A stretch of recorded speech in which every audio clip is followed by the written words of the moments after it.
All right, thanks everyone for joining us today. Today we have, this is an ongoing series of how people are using the ABoVE Science Cloud in their research for ABoVE. And today we have Stefano Potter, who's going to be talking with us about predicting post-fire albedo under historical and future climate.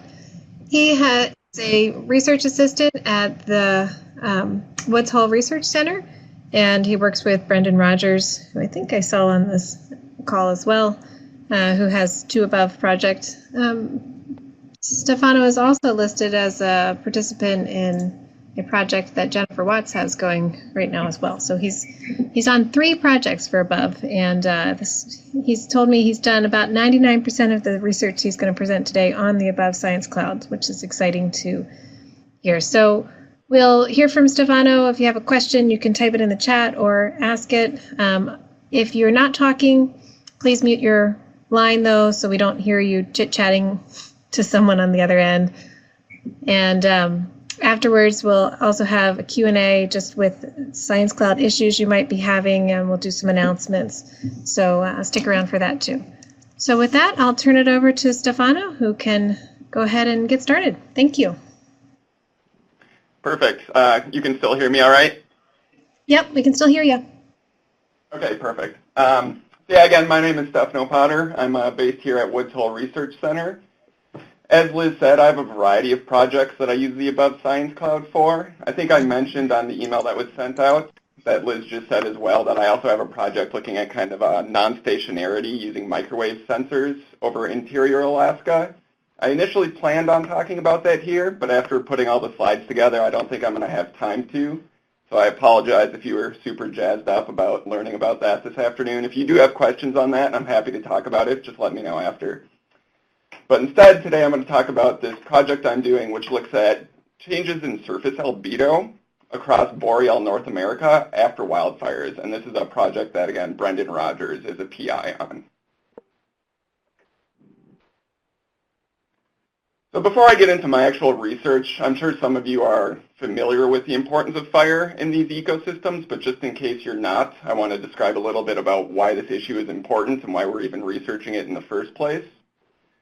So what has been found is over the past several decades, fire severity, frequency, and size have been increasing across these ecosystems, and this change in the fire regime has really important implications on the ecosystems themselves. It can cause changes in species composition, such as the transition from more evergreen species to deciduous species, such as aspen. There's important implications on the carbon cycle, not only from the combustion of above ground carbon and soil carbon, but also the regrowth, which can happen after the fires occur. And what I'm going to be focusing more today on is how fire has implications on surface energy exchange, specifically, again, albedo. But not only do fires influence albedo, it can also have an effect on black carbon aerosols, and they're part of this system as well. But again, today I'm just going to focus on the albedo dynamics. And a lot of previous research actually has looked at how albedo trajectories change after fires. And what has previously been found is that in the fall, winter, and spring, what will happen is after a fire, in these ecosystems, fires are stand replacing, so the entire canopies usually get combusted. And after a fire occurs and you destroy that overstory canopy, you actually increase the snow exposure in the fall, winter, and spring months. And when you increase the snow exposure, you're actually increasing the reflectance, and incoming radiation, instead of being absorbed by the darker canopy, is being reflected back out into the atmosphere. And this leads to an actual cooling effect. In the summertime, this is actually pretty much the opposite. So right after a fire occurs, black char gets deposited on Earth's surface. And this can actually decrease the albedo, but this is pretty short-lived, and this decrease in the summer is only about 10 years long, and then albedo returns to the pre-fire levels as vegetation starts to reestablish. To give you a little bit better idea, here's some results from pretty much a pioneering paper in this field by James Randerson in 2006. And what this graph is showing on the top is post-fire albedo. For about 50, 60 years post-fire, the panel A is in the spring months, and the panel B is in the summer. So specifically looking here at panel A, the bottom line at about 0.35 is pre-fire albedo, and then it also shows the post-fire albedo trajectory. So you can see immediately after the fire occurs, albedo increases, and it stays increased for about 50, 60 years before it returns to pre-fire levels. And again, that's due to the increase in snow exposure. On this panel A as well, it's also albedo converted into radiative forcing. I'm sometimes going to be using these terms interchangeably today. And radiative forcing is just converting the albedo changes to top of atmosphere forcing. So a larger albedo number is more reflectance, but a more negative radiative forcing number is a larger cooling effect. Looking at panel B now, this is the post-fire albedo trajectory in the summer months. And you can see immediately after the fire, the albedo decreases. Again, that's due to the char deposition. But then the albedo can increase even past pre-fire levels. And it can increase in the summer above pre-fire levels, particularly if there's a transition to deciduous species. What also is kind of cool about this study done in 2006 is not only were the radiative forcings due to changes in surface albedo evaluated, but it was also compared to carbon emissions, black carbon deposition, and also aerosol emissions. So if you look at this, this column, year 0 to 80 mean, what you'll notice is that every other forcing agent evaluated actually led to a positive or a warming effect in the radiative forcing, except for albedo. And the negative forcing associated with albedo was so large that actually the net effect from fires was cooling in this study. And this was a fire in 2004 in interior Alaska. So clearly these changes in surface albedo can have important implications on climate. And a lot of the previous research has kind of been looking at how has albedo changed in a very distinct fire in a very distinct location.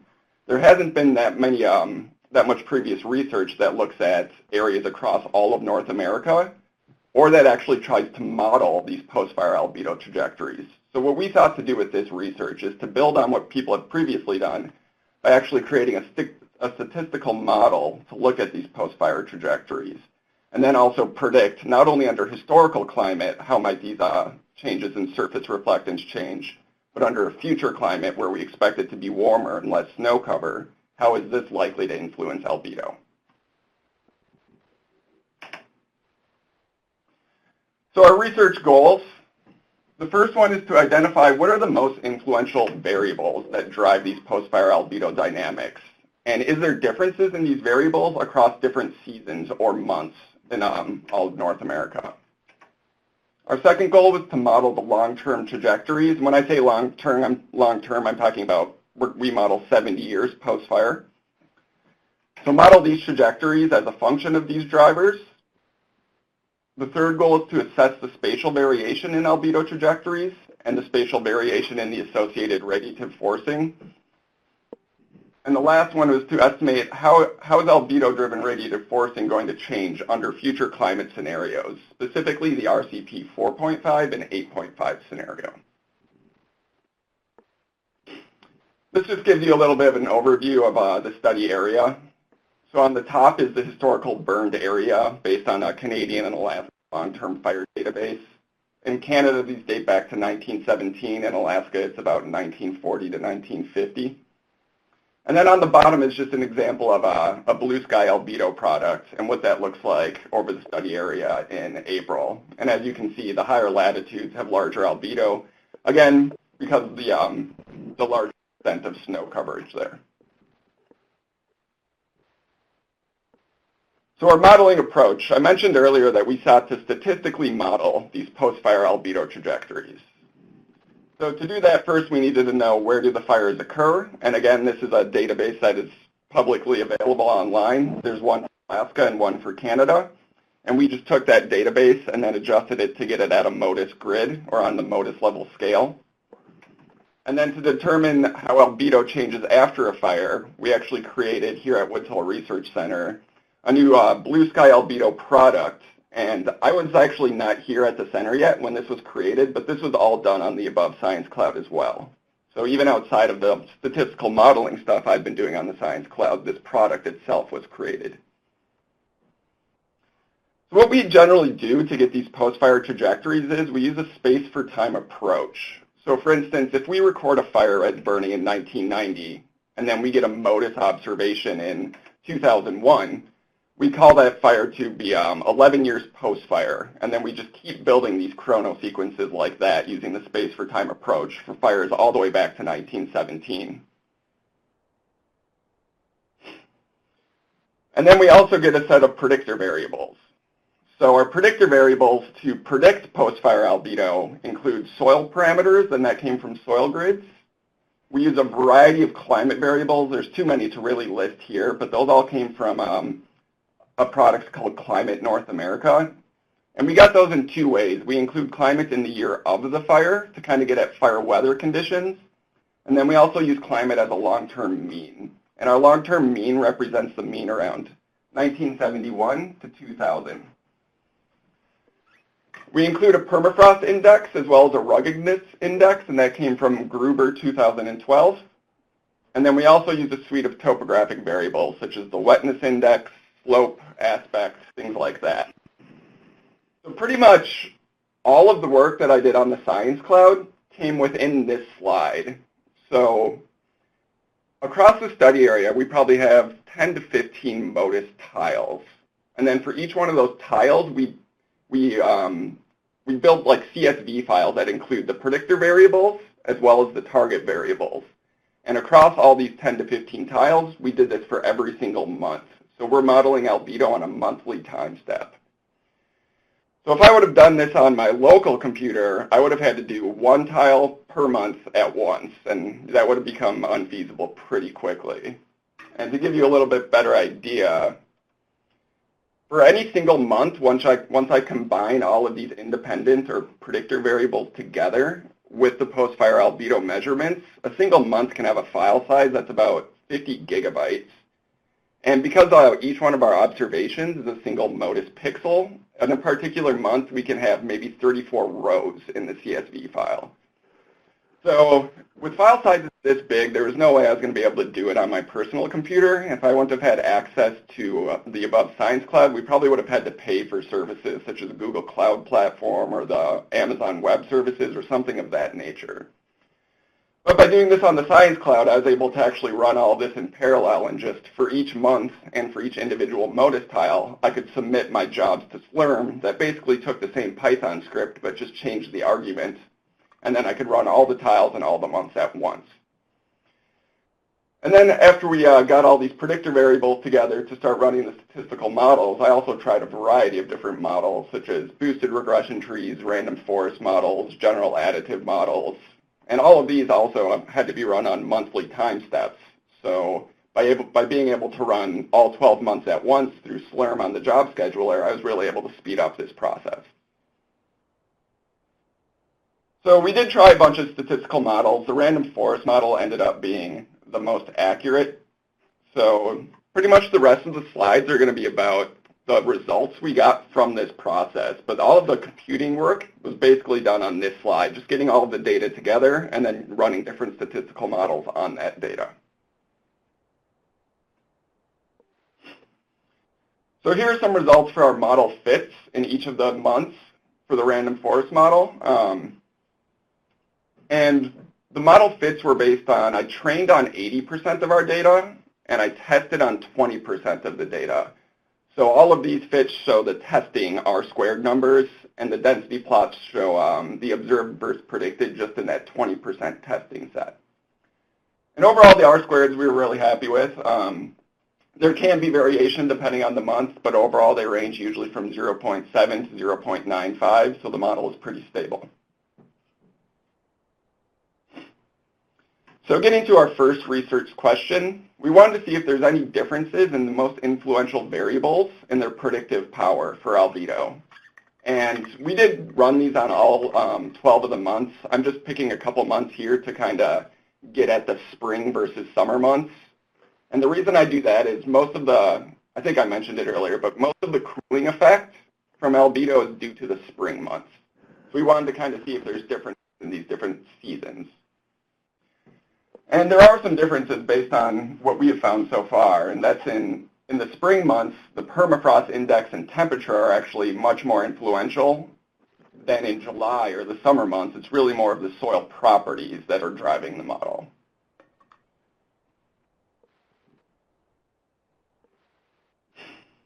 Our second research goal was to actually model these long-term trajectories in post-fire albedo. And to do this, what we actually did was we just took a random sample of 10,000 pixels across the study area, and then we used the built random forest models to just predict the albedo across those 10,000 pixels in each of the months. So in panel A here is actually the predicted albedo across all of the months, as well as the annual means shown in the black line. The center panel is actually the albedo converted to radiative forcing. I'm not really going to get into the details of that, but it's a pretty simple process where you just take the difference in the post-fire albedo to the pre-fire albedo, and you can multiply it by a radiative kernel. And then in the panel C is just the cumulative forcing. And the main takeaway from this graph is that, similar to previous research, the largest cooling effects, where in panel B would be the most negative radiative forcing, is coming from these winter and spring months, whereas in the summer months, the negative forcing is not nearly as large. And that does confirm some of the previous research that has been done. And then to give a bigger comparison to what other people have found is, our mean annual estimate in radiative forcing was negative 2.53 plus or minus 1.61 watts per meter squared. Whereas that Randerson paper I mentioned earlier in 2006, they found a cooling effect of negative 4.2 plus or minus 2 watts per meter squared, and that was in interior Alaska. And O'Halloran 2012 found a negative 4.5 watts per meter squared in central Canada. So while our standard deviation is within these ranges, our number is still quite a bit larger than theirs, and we're pretty sure this is because these fires focused more on northern ecosystems, whereas we go all the way to the southern boreal, where in the southern boreal there's just less snow in general, so you would expect there to be less of a positive albedo effect there. So in general, just our study area is way different than these.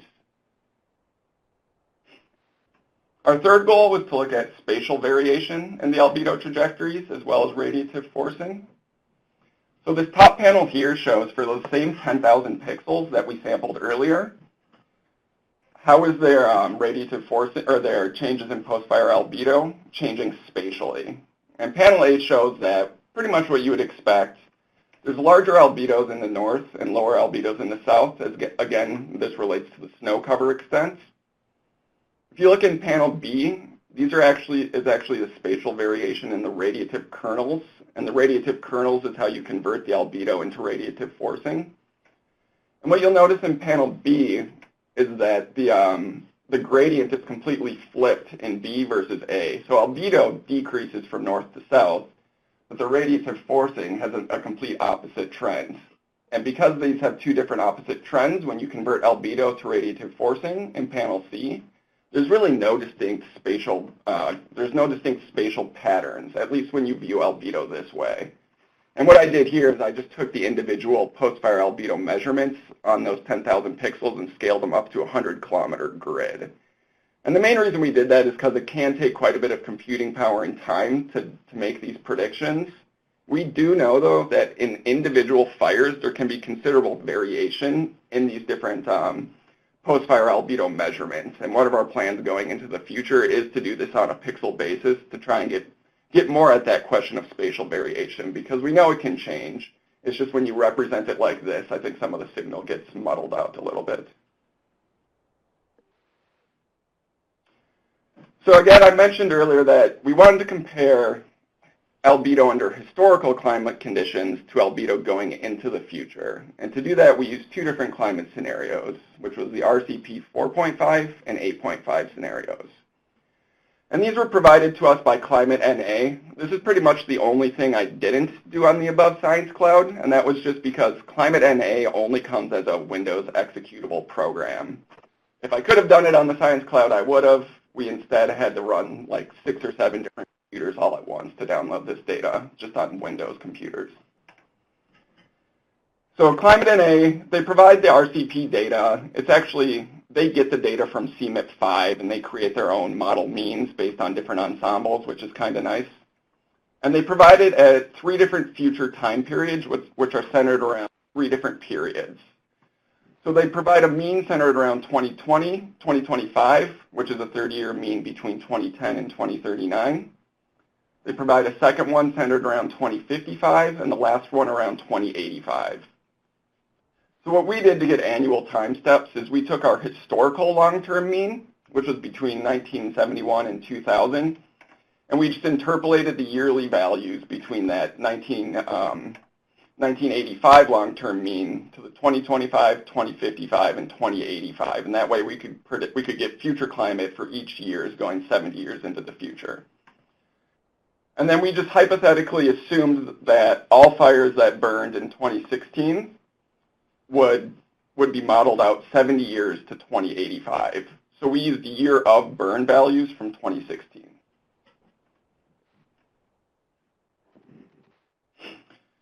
So here again, using kind of the two different indicator months, is modeled albedo under these future climate scenarios compared to the historical. So on the left is the month of April, and on the right is the month of July. And then the hashed line in the gray is pre-fire albedo. And what you see if you look at April, for instance, is that there's a huge decrease in the modeled albedo between the historical and RCP 4.5, which you probably expect, and that's because we expect there to be less snow in the future as the climate warms. But actually, there's not that big of a difference between RCP 4.5 and 8.5, and we really would expect that to keep diverging, particularly about 40 years post-fire here. And I'm not going to get too into why that is here, but the reason that is because our statistical model is having trouble extrapolating the data. So basically, the climate in the future is getting so warm based on these CMIP scenarios that the model never saw these values while it was being trained, and it's just not able to adapt to them. If you look in July, you'll actually notice there's a slight increase in albedo as climate warms. So if you go from historical to RCP 4.5 to 8.5, the albedo keeps increasing just slightly. And we think the reason for this is because the model's picking up on, with warmer climates, there's usually a transition from more evergreen species to deciduous species. And deciduous species have a higher reflectance, particularly aspen, than an evergreen species.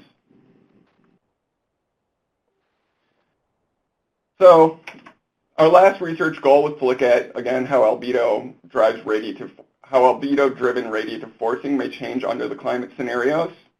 So the top panel here shows the month of April. On the left-hand side, you have modeled albedo compared to RCP 4.5. On the right side, you have radiative forcing. We dropped RCP 8.5 here because we knew there was a lot of uncertainty with the model and the extrapolation, so we just focused on historical and RCP 4.5. The middle panel here shows the month of July, and then on the bottom shows the annual means across all the months. And again, the left is albedo, and the right is radiative forcing. So overall, as the climate warms, we are expecting there to be a reduction in this historical cooling effect that has been observed so far. And again, that's because there's probably less snow coverage in the future. So overall, going back to our research goals we wanted to answer, we did find that there can be differences in the drivers of albedo in different seasons. Again, in the summer, soil properties are more important, while in the winter, permafrost and temperature are. We found that under historical climate, we estimate that fires generate an annual mean cooling effect of negative 2.53 watts per meter squared. This is slightly of an increase in the numbers compared to previous research, but again, this is a much different study area in general. We found that we couldn't really see any spatial patterns in radiative forcing, and that's because of the differences in the albedo gradients compared to the radiative forcing gradients being basically opposite in their trends. We found that climate change can lead to notable increases in mean annual post-fire albedo forcing, which is a warming effect, and that depending on the RCP scenario and the way we estimate uncertainty, the cooling effect from post-fire albedo is going to be 20 to 38% due to changes in climate. So that is all I have, and if anyone has questions, I'd love to hear them.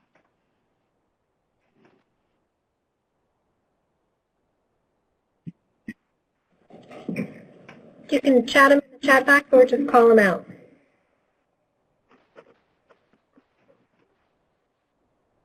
Well, while people are typing things in, Stefan, I just wanted to ask if you had looked at using any of our Windows machines for the Windows part of your analysis, because the Science Cloud does have some Windows machines too. Yeah, I should have mentioned. So basically how my workflow goes is, like, to put all of this together is maybe like 30 scripts between Python and R. And what I'll always end up doing is I'll use the Windows machines to kind of prototype the scripts. So make sure they're working and everything, and so I can use like the graphical user interfaces. It just makes it a lot easier than going straight to the Linux machine. And then once I've got, maybe a sample of my code down and working in the Windows machine, then I'll go to Slurm and run it in batch there. Gotcha. Yeah, I use the Windows machine. I use the Windows machine. Okay, for that predictor part that you did at the end with the, was it Climate NA? Could you have put that on our Windows machines, or did it still just make more sense for you to do it on your own systems then? Yeah, we definitely could have done it on the Windows machines there. We did kind of a similar thing here, where we also have our virtual machines at Woods Hole Research Center, and then we got gotcha. 6 different laptops, and we definitely could have used those as well to do it. We ended up just getting a bunch of laptops and running them overnight. Nice. Yeah. This is Brendan. I think, Stefano, am I correct here that part of the issue was with that Windows executable for Climate NA, you could only run one instance on one machine, so it's not. So you actually needed a bunch of separate machines. Yeah, that was correct. That was correct. So, theoretically, I have access to 3 Windows machines, and we could have run 3 more there. But from what I remember, we did this pretty quick to when I first got here, and I wasn't really that familiar with all the systems yet either. Okay. Okay. Gotcha. Yeah. I think people can correct me if I'm right. I think I saw Jim Shute on here. I think in the future, if somebody had research where they needed to use a number of different Windows machines, I think we can give you access to additional Windows machines if you're not quite like Stefano and you don't have 7 laptops sitting around that you can use. So that's something to think about for others in the future. Is that right, Jim?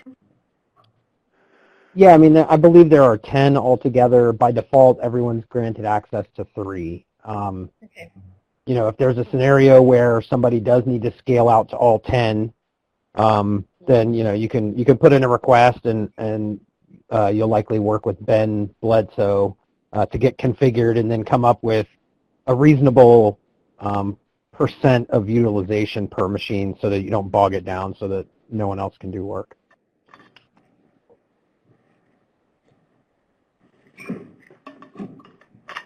Oh, I see a question. And by the way, just go ahead.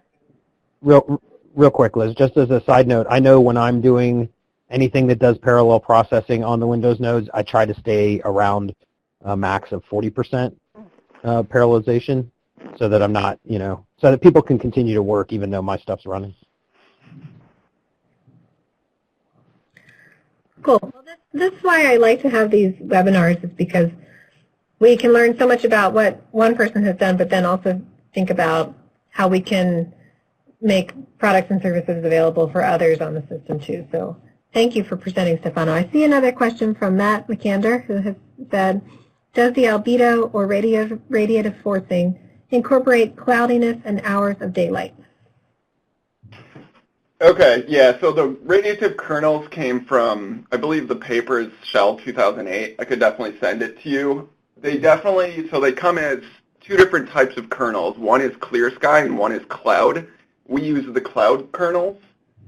Hours of daylight, I don't know off the top of my head, possibly Brendan, if you have an idea on that one. I'm not sure. I guess it's a separate question for the albedo or the radiative forcing kernel, but yeah, I mean, essentially the kernel, you could derive those forcings from the albedo perturbations in a variety of ways. This seems like an established and justifiable and easy way to do it. And so these radiative kernels are relatively coarse spatial scale, and how they're derived is they use a climate model, essentially, a general circulation model, and they sort of perturb land surface albedo across the entire globe by small perturbations, and they have a sort of column radiation model within that to assess the forcing, and then you can come up with a function, and they're more or less linear. So we took those and applied them, and right, so Stefano's alluding to the fact that the product that's out there has one which is based on clear sky conditions and one which is kind of all sky, which are cloud that's but in terms of the actual albedo, so there are various quality flags associated with the albedos, and we're sort of in the process at the moment and working with Crystal Schaff and her group about sort of testing what different combinations of those quality flags mean in terms of our analysis, and I think that's kind of the last step. It's always a balancing act because on the one hand you would love to use the highest quality albedo, on the other hand, for what we're doing, it sometimes winds up being limiting just because we're in January in northern Alaska, for example. So yeah, I don't know if that kind of gets at what you were asking.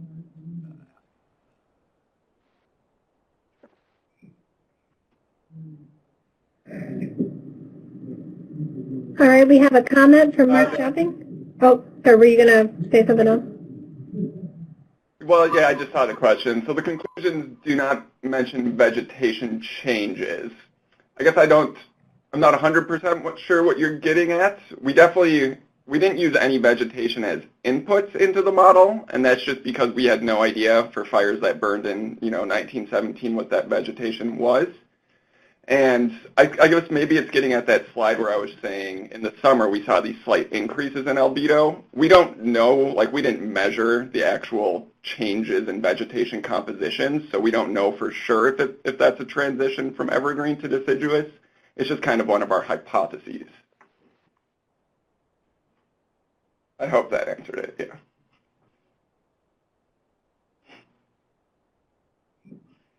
All right, he says thank you. Yeah, and Mark, this is. Yep. I was going to say, this is Brendan again. I mean, one of the limitations, that is one of the caveats of what we're doing.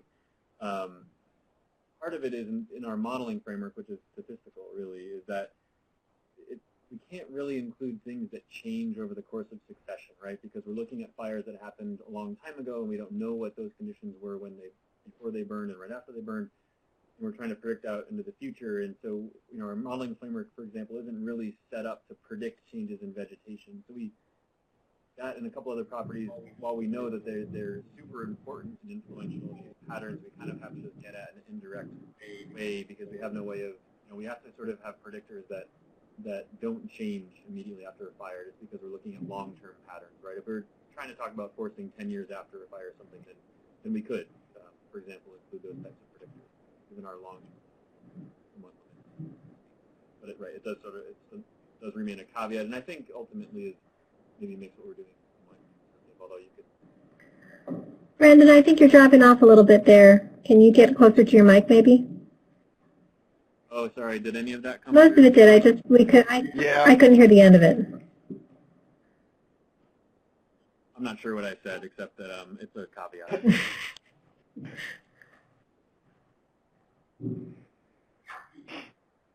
All right. Any other questions?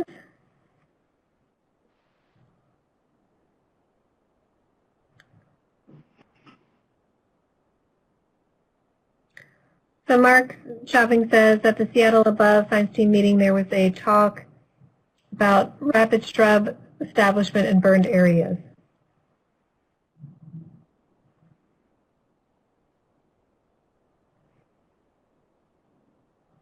I mean, that would be one of the things that, from other papers, you would expect it to increase the albedo, particularly in the summer, is the shrub encroachment after a fire compared to evergreen reestablishment.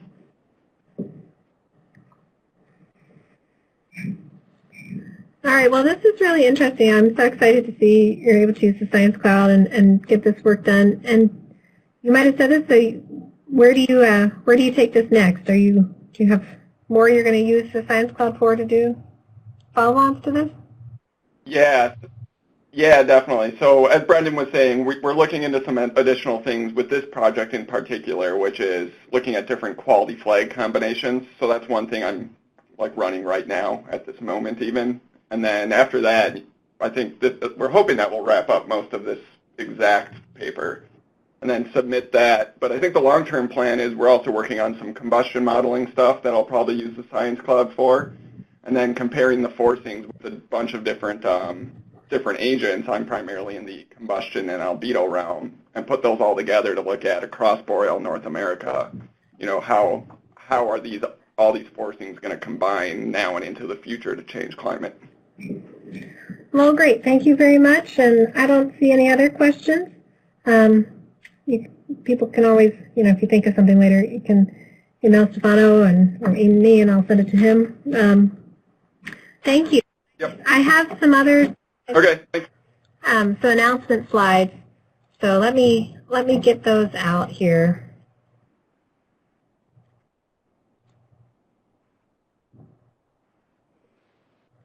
Okay. Can't remember what I put these. These aren't all in the best order, but I just wanted to, we have at these webinars we have people who are new to the Science Cloud, and we have old hats who have been using this since its inception. So I just want to remind all of our users just a few things. There's only like a couple of these little slides.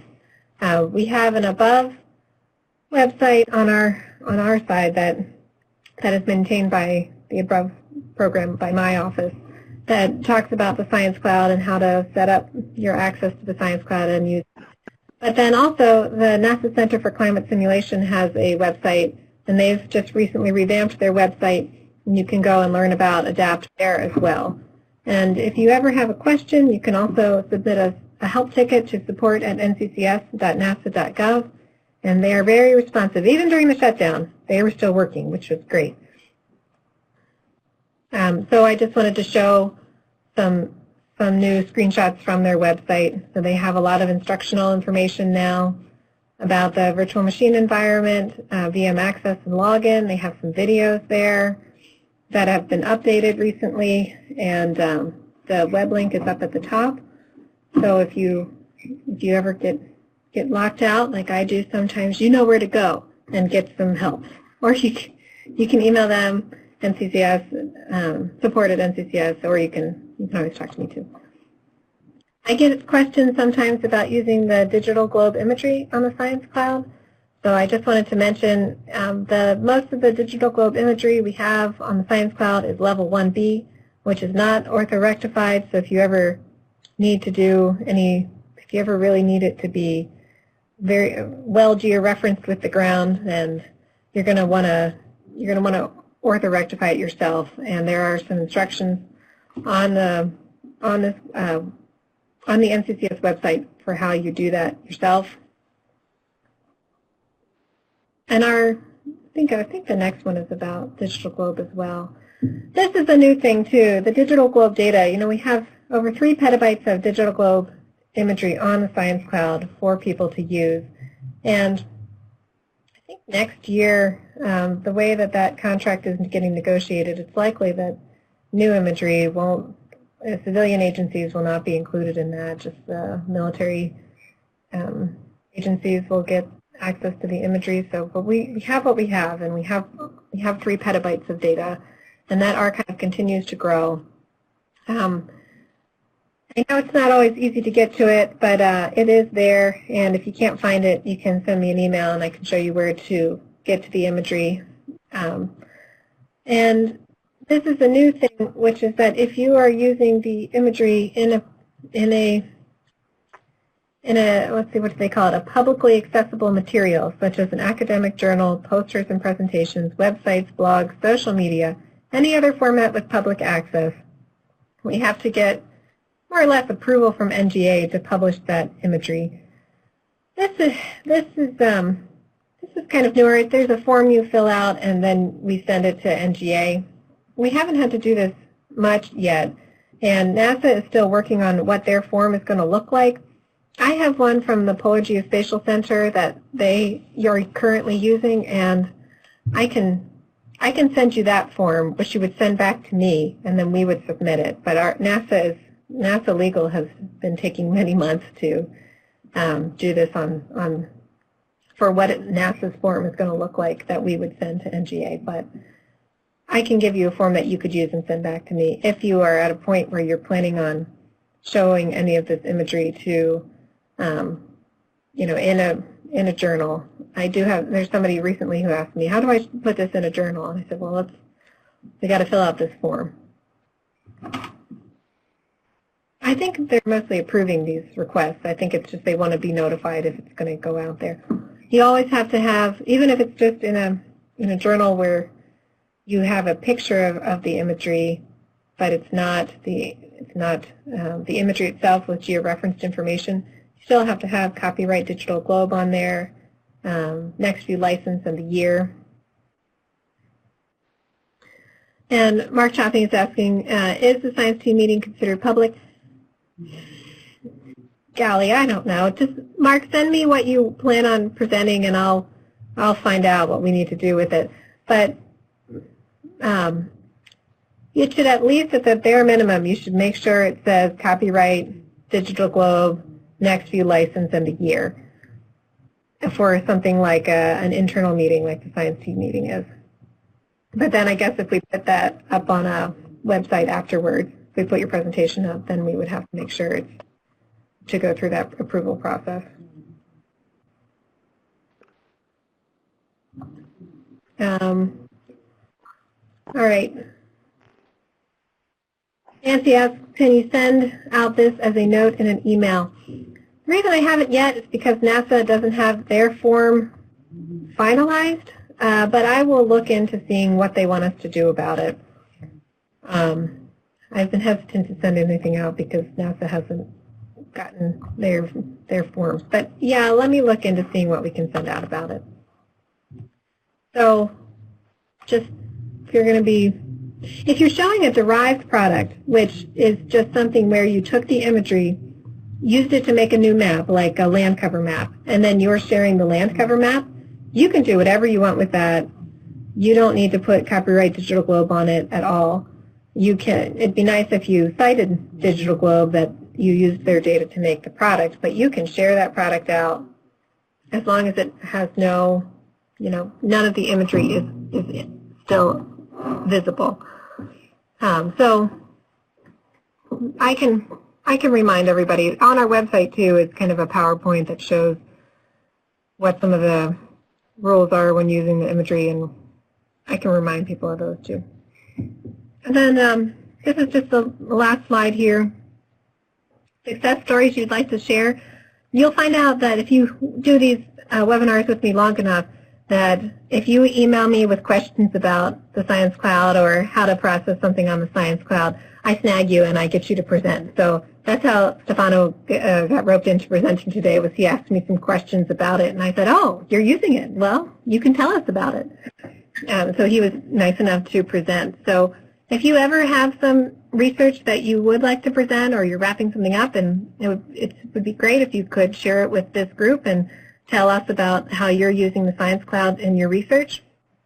Also, if you're planning on publishing something where you've used the Science Cloud in your analysis, or you've used you've used it, make sure you try to stick some language on there, something like what we have here. Resources supporting this work were provided by the NASA High-End Computing Program through the NASA Center for Climate Simulation at Goddard Space Flight Center. We really do appreciate that. Also, if you are finishing up a product and you're putting it in your ABoVE project profile on our ABoVE website, there's a part when you add your product in there, or you can email me and I'll help you add your product, where you can check if you have used digital globe imagery and or the Science Cloud in your analysis. And we try to keep track of that. So at the next science team meeting, I hope to kind of create a graphic showing how many products have been created using the Science Cloud and how many products have been created using digital globe imagery. So try to keep that up to date too. I'll probably do a little review, and you might get an email from me asking, hey, did you use the Science Cloud for this? So I can keep an eye on that. All right, I think that was the end. Yeah, that's the end. So any other questions about Science Cloud or about Stefano's research?